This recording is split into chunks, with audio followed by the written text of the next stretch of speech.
Capítulo 8. Quando um vício alimenta o outro. Há muita dor na vida, e talvez a única que pode ser evitada seja a que provém de tentar evitá-la. Na pior das hipóteses, nós, mulheres que amamos demais, somos viciadas em relacionamentos. Viciadas em um homem, acostumadas com a dor, com o medo e com o desejo. Como se isso não fosse ruim o suficiente. Às vezes esse homem não é nosso único vício. Para bloquear os sentimentos mais profundos da infância, algumas mulheres que amam demais também se tornam dependentes de substâncias viciantes. Na juventude ou mais tarde, na idade adulta, começam a abusar de álcool, de drogas ou, mais tipicamente, de comida. Comem demais, deixam de comer ou fazem essas duas coisas para se desligar da realidade, se distrair e reduzir seu imenso vazio emocional interior. Ou também, aqui, nota da Pri, né, pode ir para um excesso de academia, ficar viciada em questão do corpo e academia. Ou ficar viciada em esportes radicais, esporte em viagem, né, vício em trabalho, né, que daí você foca só no trabalho, ou vício de arrumar a casa, cuidar tudo da casa. Então, todos os vícios, né, tudo aquilo que está em desequilíbrio, a gente pode estar encontrando esse refúgio, né, que é se alimentando com um vício. Aí, voltando. Nem todas as mulheres que amam demais também comem ou bebem demais, ou abusam de drogas. Mas, para que as fazem isso, a recuperação do vício nos relacionamentos deve andar de mãos dadas com a recuperação do vício da droga. Eis o porquê.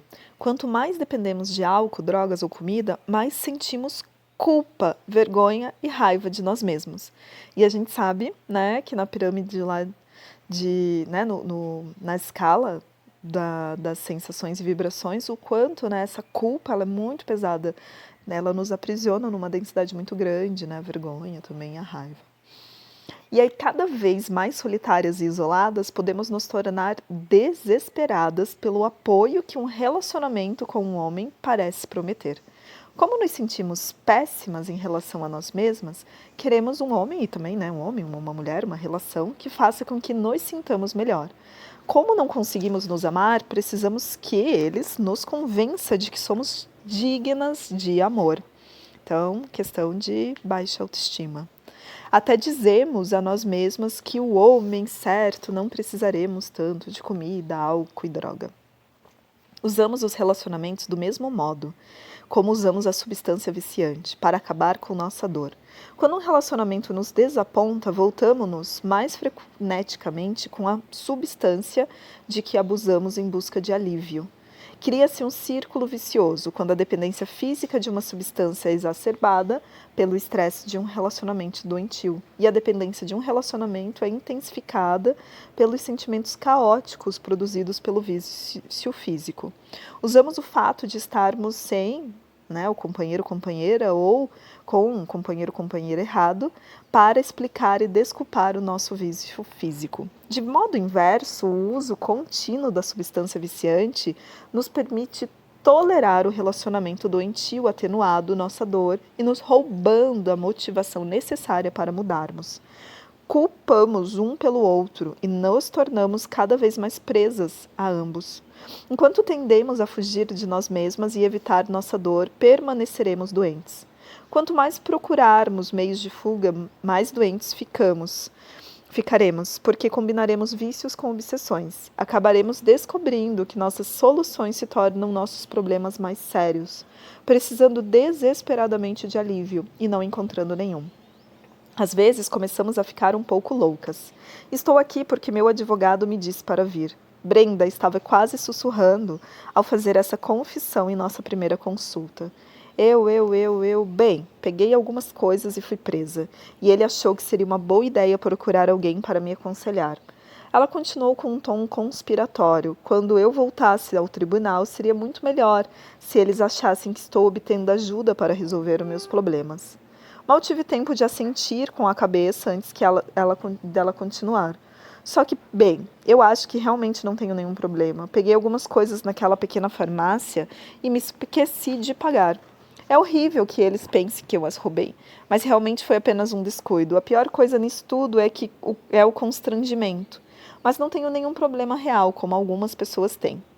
Brenda me apresentava um dos maiores desafios na terapia, uma cliente pouco motivada a procurar ajuda sozinha, que na verdade nega que precisa de ajuda e, contudo, está ali no consultório, enviada por outra pessoa que acha que a terapia será benéfica. Enquanto ela falava mal parando para respirar, desliguei-me das palavras que chegavam rapidamente até mim. Estudei a mulher em si. Era alta, medindo no mínimo 1,75, magra como uma modelo e pesava no máximo 52 quilos.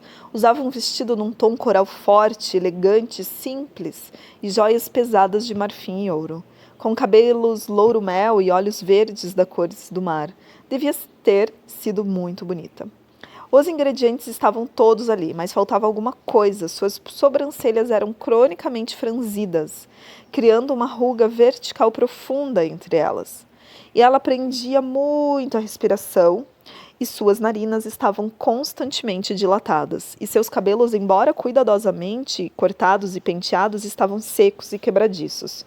Sua pele era fina como papel de macilenta, apesar de um bronzeado atraente. Seus lábios teriam sido grandes e cheios, mas ela os apertava constantemente, fazendo-os parecer esticados e finos. Quando sorria, era como se puxasse cuidadosamente uma cortina sobre os dentes, e quando falava, mordia muitos lábios. Comecei a suspeitar que ela praticava farras alimentares e depois induzia o vômito, bulimia, ou recusava-se a comer, anorexia, devido à qualidade de sua pele, de seus cabelos e sua extrema magreza. As mulheres com distúrbios alimentares frequentemente apresentam episódios de roubo compulsivo, o que era outra pista. Também tive fortes suspeitas de que ela fosse uma coalcoólatra. Em minha clínica, quase todas as mulheres que atendi tinham distúrbios alimentares. Eram filhas de 1 ou 2 alcoólatras, especialmente as mulheres bulímicas. Ou de alcoólatra e uma comedora compulsiva. Comedoras compulsivas e alcoólatras se casam com muita frequência, o que não é de admirar, já que tantas comedoras compulsivas são filhas de alcoólatras e filhas de alcoólatras tendem a casar-se com alcoólatras. A comedora compulsiva está determinada a controlar sua comida, seu corpo e seu parceiro por meio do poder de sua vontade. Brenda e eu certamente tínhamos muito trabalho à nossa frente. Fale-me sobre você, pedi mais gentilmente que pude, embora soubesse o que viria. Conforme o esperado, a maior parte do que ela me disse naquele primeiro dia foi mentira. Estava bem e feliz, não sabia o que tinha acontecido na loja, não conseguia se lembrar de nada e nunca fizera aquilo. Depois disse que seu advogado era muito gentil, como eu obviamente também era, e não queria que ninguém mais soubesse daquele incidente, porque ninguém o entenderia como o advogado e eu. A bajulação era calculada para me fazer concordar com ela em que realmente não havia nada errado, apoiá-la em seu mito de que a prisão fora um erro, uma pequena trama inconveniente do destino e nada mais. Felizmente havia bastante tempo entre a primeira consulta e a data em que seu caso seria finalmente julgado, e como ela sabia que eu mantinha contato com seu advogado, tentava ser uma boa cliente. Comparecia a todas essas consultas e, depois de algum tempo, começou pouco a pouco a ser mais sincera. E, felizmente, isso aconteceu. Ela experimentou o alívio proveniente de deixar de viver uma mentira. Logo estava na terapia tanto por si mesma quanto pelo efeito de que isso poderia ter no juiz que julgaria seu caso. Quando foi sentenciada a 6 meses de reclusão e total restituição do que roubara, a mais 40 horas de serviço comunitário que cumpriu no Girls Club, uma instituição social para meninas carentes, ela estava se esforçando tanto para ser sincera quanto se esforçava para esconder quem era e o que tinha feito. A verdadeira história de Brenda, que no início ela revelou muito hesitante e cautelosamente, começou a surgir durante nossa terceira consulta. Ela parecia muito cansada e tensa, e quando eu lhe disse, admitiu ter dificuldade em dormir naquela semana. Perguntei o que lhe havia acontecido, que podia tirar o seu sono. Primeiro, ela culpou o futuro julgamento, mas essa explicação não me soou totalmente verdadeira, então insisti. Você está preocupada com mais alguma coisa esta semana? Ela esperou um pouco, mordendo de um determinado e sistemático modo os seus lábios, indo do superior para o inferior e depois novamente do superior. Então falou claramente. Finalmente pedi ao meu marido para ir embora. E agora gostaria de não ter feito isto. Não consigo dormir, não consigo trabalhar, estou com os nervos em frangalhos. Odiava o que ele fazia, sair tão descaradamente com aquela garota do trabalho, mas viver sem ele é mais difícil do que aceitar tudo. Agora não sei que rumo tomar, e me pergunto se isso tudo, de algum modo, não foi culpa minha. Ele sempre disse que foi, que eu era muito fria e distante, que eu não era mulher o suficiente para ele. E eu acho que ele estava certo. Eu era muito mal-humorada e retraída, mas era assim porque ele me criticava demais. Eu lhe dizia, se quer que eu seja carinhosa com você, tem que ser carinhoso comigo, e me dizer coisas agradáveis, em vez de me dizer o quanto sou terrível, burra ou feia. Então ela imediatamente ficou assustada, com as sobrancelhas se elevando ainda mais em sua testa, e começou a minimizar tudo o que acabara de dizer, acenando suas mãos com unhas bem feitas, se contradizendo. Não estamos realmente separados, só dando um tempo, longe um do outro. E Rude realmente não é tão crítico. Acho que mereço isso. Às vezes estou cansada quando volto para a casa do trabalho e não quero cozinhar, principalmente porque ele gosta da minha comida. Prefere a comida da mãe e às vezes se levanta para ir para a casa dela. Ele não gosta da minha comida, né?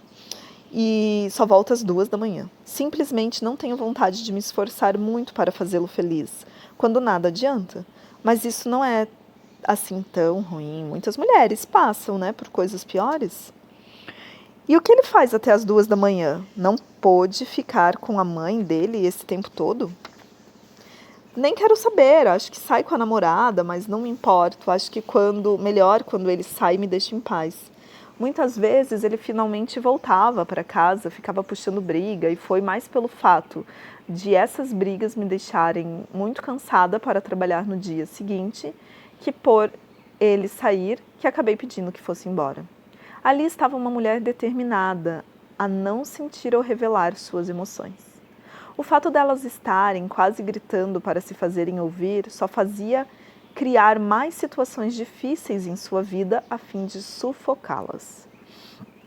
Depois de nossa terceira sessão, telefonei para o advogado dela e lhe disse para reiterar cuidadosamente Brenda o quanto era importante ela continuar a terapia. Eu arriscaria sorte com ela e não queria perdê-la. No início de nossa quarta sessão interferi. Fale-me sobre você e a comida, Brenda. Pedi-lhe o mais gentilmente que pude. Seus olhos verdes se arregalaram. Alarmados, sua pele malicenta perdeu ainda mais um pouco de cor e ela recuou visivelmente. Depois apertou os olhos e sorriu de modo tranquilizador.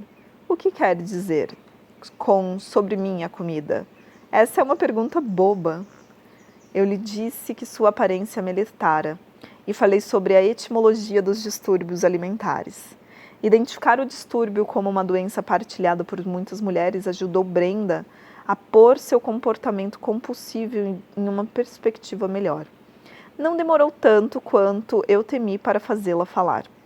A história de Brenda era longa e complicada, e ela precisou de tempo para separar a realidade de sua necessidade de distorcer, encobrir e fingir. Tinha se tornado tão boa em dissimular que fora apanhada em sua própria rede de mentiras.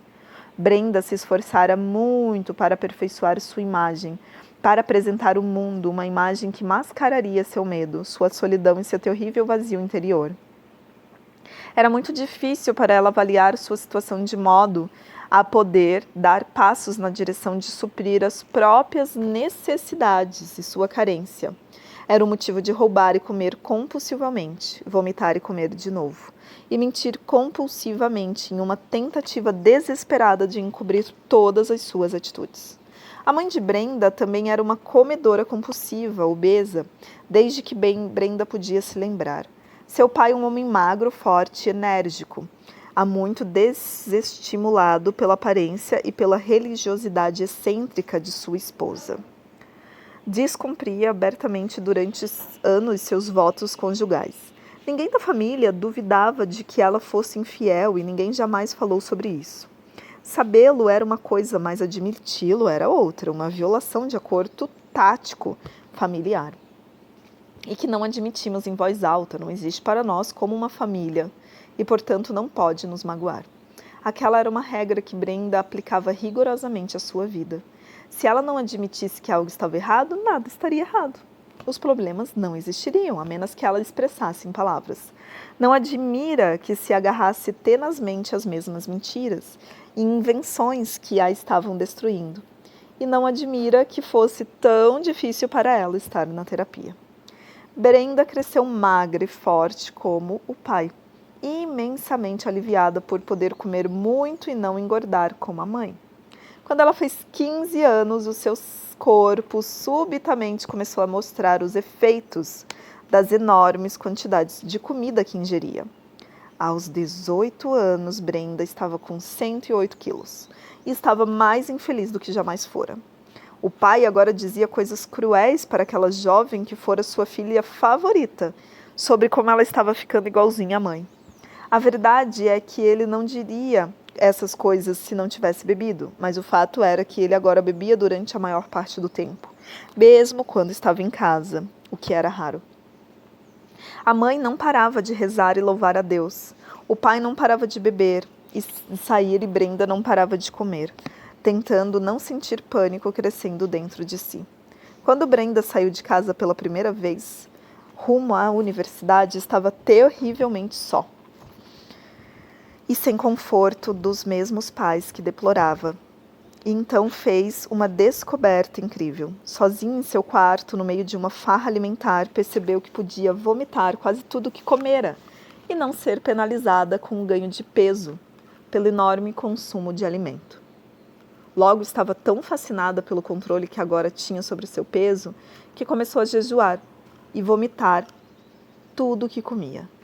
Estava passando no estágio bulêmico para o anoréxico de seu distúrbio alimentar compulsivo. Nos anos seguintes, Brenda teve vários períodos de obesidade intercalados com períodos de extrema magreza. O que ela nunca teve durante esse tempo foi um único dia sem sua obsessão por comida. Acordava todas as manhãs com a esperança de que hoje seria diferente de ontem. E ia para a cama todas as noites com a resolução de ser normal amanhã. Frequentemente acordando no meio da noite, pronta para outra farra alimentar, Brenda realmente não entendia o que estava acontecendo consigo.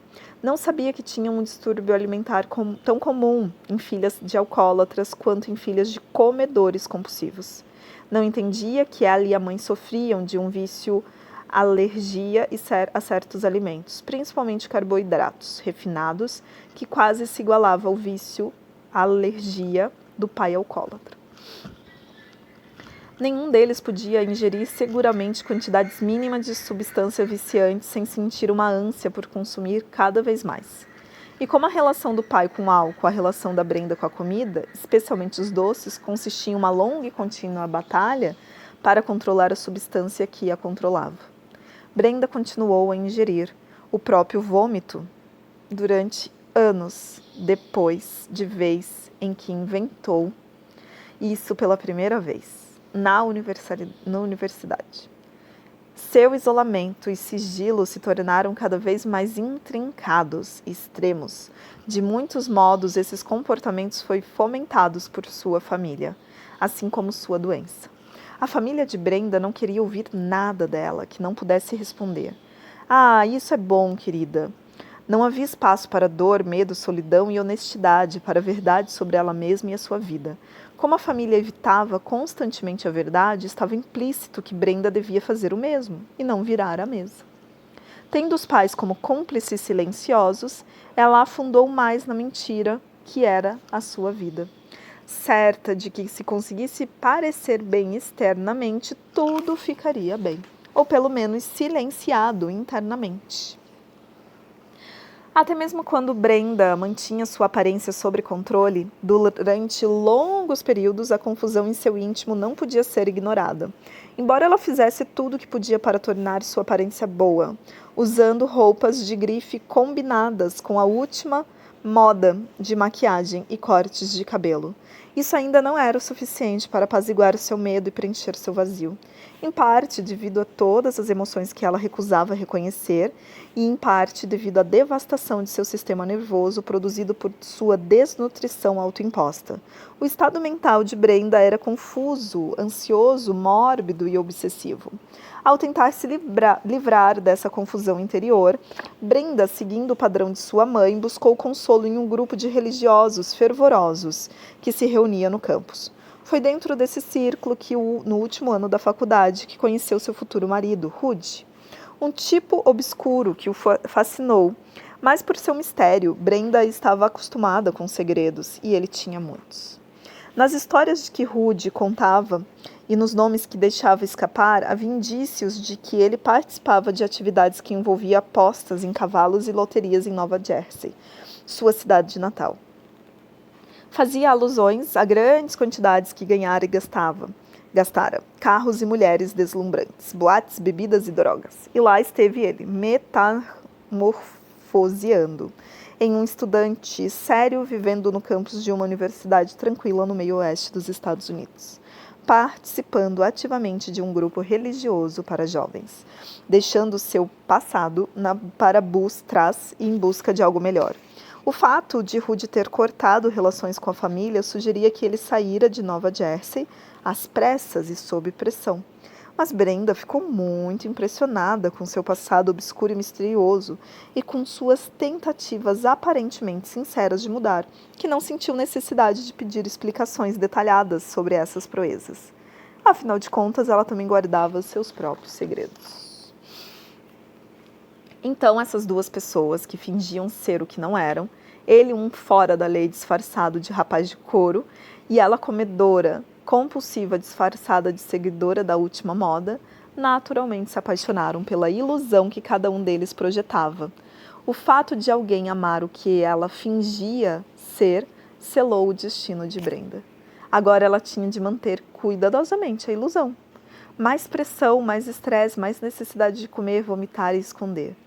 A abstinência de Rudy de cigarros, álcool, drogas durou até sua família lhe informar que se mudara para a Califórnia, aparentemente concluindo com que uma distância geográfica suficiente entre ele e seu passado poderia voltar seguramente à sua família e ao seu velho modo de ser. Ele fez as malas e foi com sua esposa, Brenda, para o oeste. Assim que Rudy atravessou a primeira fronteira do estado, sua persona começou a se alterar, voltar ao que fora antes de Brenda conhecê-lo. A camuflagem de Brenda durou mais, até que ela e Rudy começaram a viver com os pais dele, com tantas pessoas na casa. Brenda não podia continuar a induzir o próprio vômito livremente. As farras alimentares, agora mais difíceis de esconder, aumentaram sob o estresse da atual situação. E Brenda começou a engordar. Ganhou rapidamente 22 quilos. E a bela esposa loura de Rudy desapareceu nas dobras matronais de um corpo cada vez mais gordo. Sentindo-se enganado e zangado, Rudy a deixava em casa só e saía para beber e procurar alguém cuja aparência o satisfizesse, como a de Brenda um dia lhe fizera. Em desespero, Brenda comia cada vez mais, jurando para si mesmo e para Rudy que tudo o que ele precisava para voltar a ser magra era de um lugar só deles. Quando finalmente conseguiram uma casa na cidade, o peso de Brenda começou a diminuir tão rápido quanto aumentara. Mas Rudy raramente estava em casa para notar. Ela engravidou e 4 meses depois sofreu um aborto espontâneo sozinha, enquanto Rudy passava a noite em outro lugar. Àquela altura, Brenda tinha certeza de que tudo o que estava acontecendo era culpa dela. O homem que um dia foi saudável e feliz e que partilhava com ela os valores e crenças, agora era outra pessoa. Alguém que ela conhecia, de quem não gostava. Eles discutiam devido ao comportamento dele e os resmungos dela. Ela tentava não resmungar, esperando que o comportamento dele mudasse. Brenda não era gorda como sua mãe e, contudo, Rude saía de casa como o pai. A falta de ajuda para pôr sua vida em ordem a apavorava. Brenda havia roubado na adolescência, não com amigos em um assalto planejado, mas sozinha, em segredo, raramente ou nunca usando ou nem mesmo ficando com os objetos que roubava. Agora, em seu casamento infeliz com Rude, começou a roubar de novo, tirando simbolicamente do mundo o que não lhe era dado. Amor, apoio, compreensão e aceitação.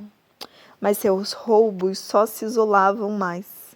Lhe forneciam outro segredo para guardar, outra fonte de vergonha e culpa.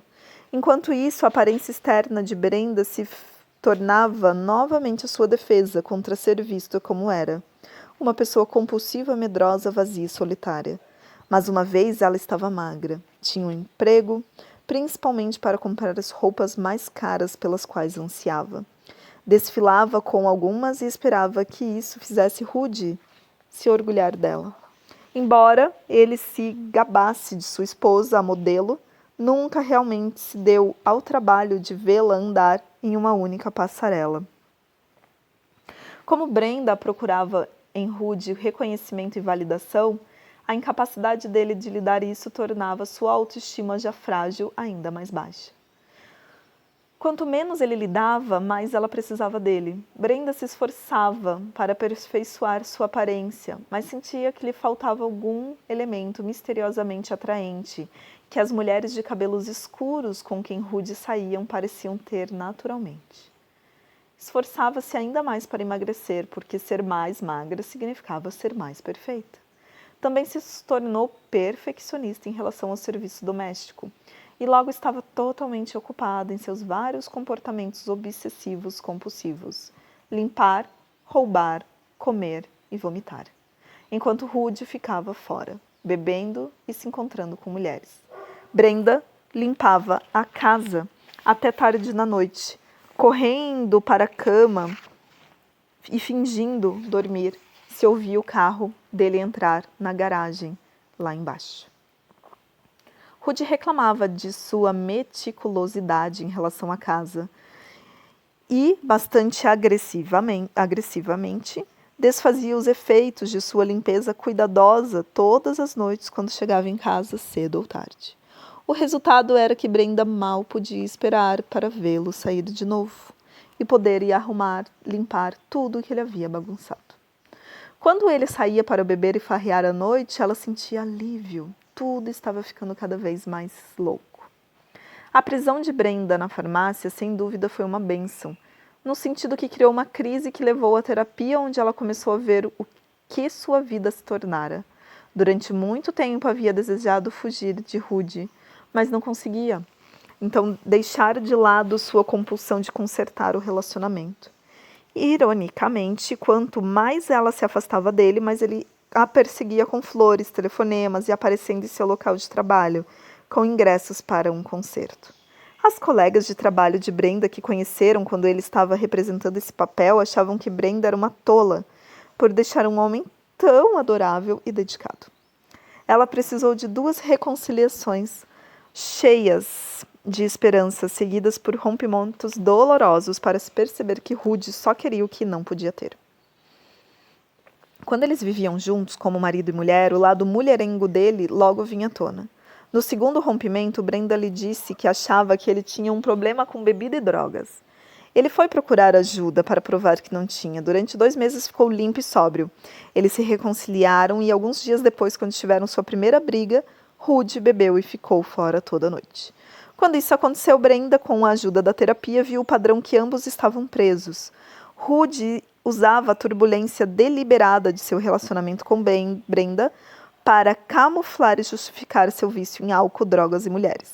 Ao mesmo tempo, Brenda usava a enorme tensão gerada pelo relacionamento como uma desculpa para se entregar à bulimia e a outros comportamentos compulsivos. Um usava o outro para evitar lidar consigo mesmo e seus próprios problemas. Quando Brenda finalmente reconheceu isso, perdeu a esperança de que poderia ter um casamento feliz. A recuperação de Brenda envolveu 3 elementos muito importantes e necessários. Ela permaneceu na terapia, frequentou o Al-Anon para lidar com o coalcoolismo de sua vida inteira e, finalmente, com o alívio que vem com a rendição, ela entrou para o grupo de comedores compulsivos anônimos, CCA, onde recebeu ajuda e apoio para lidar com seu distúrbio alimentar. O envolvimento com o CCA foi o fator mais importante para a recuperação de Brenda, e aquele que ela inicialmente resistiu mais. Seus problemas mais sérios e arraigado, seu processo doentio básico consistia em comer compulsivamente, vomitar e passar fome. A obsessão por comida roubava toda a energia que ela precisava para qualquer tipo de relacionamento saudável consigo mesma e com os outros, até conseguir parar de ficar obcecada com seu peso, sua ingestão de alimentos, calorias, dietas e assim por diante. Ela não pôde sentir nenhuma emoção verdadeira relacionada com nada além de comida, e tampouco ser honesta consigo ou com os outros. Enquanto seus sentimentos estavam embotados por seu distúrbio alimentar, ela não pôde começar a cuidar de si mesma, tomar decisões sábias sozinha ou realmente viver a sua própria vida. Em vez disso, a comida era sua vida, e de muitos modos a única vida que ela desejava. Sua luta para controlar a comida era desesperada, mas mesmo ameaçadora do que a luta consigo mesma, sua família e seu marido. Apesar do fato de ter estabelecido limites a cada hora sobre o que comeria ou não, Brenda nunca estabelecera limites sobre o que os outros podiam fazer ou dizer para ela. Para se recuperar, teve de começar a definir o ponto em que os outros terminavam e ela, uma pessoa autônoma, começava. Também teve de se permitir ficar zangada com os outros, não apenas consigo mesma, o que fora seu estado crônico. No CIA, Brenda começou a praticar honestidade pela primeira vez em muitos anos. Afinal de contas, de que adiantava mentir sobre o seu comportamento para as pessoas que entendiam e aceitavam quem ela era e o que ela fez? Em troca de sua honestidade, Brenda obteve o poder curativo da aceitação de seus semelhantes. Isso lhe deu coragem para levar esta honestidade para um círculo mais amplo, fora do programa, para sua família, seus amigos e possíveis parceiros.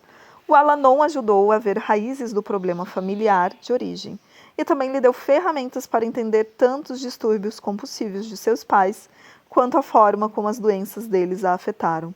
Lá aprendeu a se relacionar com os pais de modo saudável.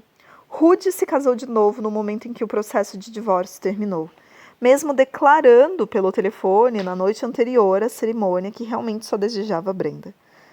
Aquela conversa fez Brenda entender melhor a incapacidade de Rudy de honrar seus compromissos e sua necessidade de procurar constantemente um modo de evitar qualquer relacionamento que estivesse.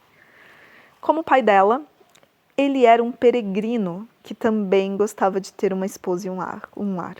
Brenda logo aprendeu que também precisava manter uma boa distância geográfica e emocionalmente entre ela e sua família. 2 visitas à casa dos pais, que temporariamente reativavam sua compulsão por comer e vomitar, lhe ensinaram que ainda não podia ficar perto de sua família sem recorrer aos seus velhos modos de lidar com a tensão. Permanecer saudável se tornou sua principal prioridade, mas ela continua a se surpreender com o quanto esse desafio é difícil e com as poucas habilidades que possui para enfrentá-lo. Preencher sua vida com um trabalho agradável, assim como novos amigos e interesses, tem sido um processo lento, passo a passo, tendo conhecido muito pouco sobre estar feliz, confortável e em paz. Ela tem de evitar rigorosamente criar problemas que lhe permitiram sentir a velha loucura da família. Brenda continua indo ao CCA, ao Al-Anon e ocasionalmente às sessões de terapia quando sente necessidade. Não é mais tão magra quanto um dia foi, mas também não é tão gorda. Só normal, grita ela, rindo de si mesma e sabendo que nunca será. Seu distúrbio alimentar é uma doença crônica que exige respeito, embora não afete mais sua saúde ou sanidade. A recuperação de Brenda é ainda frágil. É preciso um longo tempo para que os novos estilos de vida mais saudáveis pareçam certos, em vez de forçados. ela poderia voltar a evitar a si mesma e seus sentimentos, começando compulsivamente a se tornando obcecada por um relacionamento doentio. Como sabe disso? Hoje, interagem com homens cautelosamente, como, por exemplo, nunca marcando o encontro que faria faltar uma reunião do CCA ou do Al-Anon. A recuperação é algo extremamente precioso para ela e não deseja colocar isso em risco. Em suas palavras, tornei-se um hábito não guardar mais segredos, pois foi porque os guardei que fiquei doente. Agora, quando conheço um homem, se parece que o relacionamento pode chegar a algum lugar, sempre lhes falo sobre doença e a importância dos programas anônimos em minha vida. Se ele não puder suportar a verdade sobre mim ou me compreender, considerarei isso um problema dele, não meu. Não vou mais me desdobrar para agradar um homem. Hoje minhas prioridades são diferentes. Minha recuperação tem de vir primeiro. Caso contrário, não me restará nada para oferecer a ninguém. E assim encerramos essa leitura do capítulo 8. No próximo a gente vai para o capítulo 9, que é Morrer por Amor. Né? E fica aí essa reflexão, se você e eu temos nos desdobrado muito para ser o que o outro espera que a gente seja, né? Para cumprir as expectativas dos outros, ou já estamos como prioridades em nossa vida.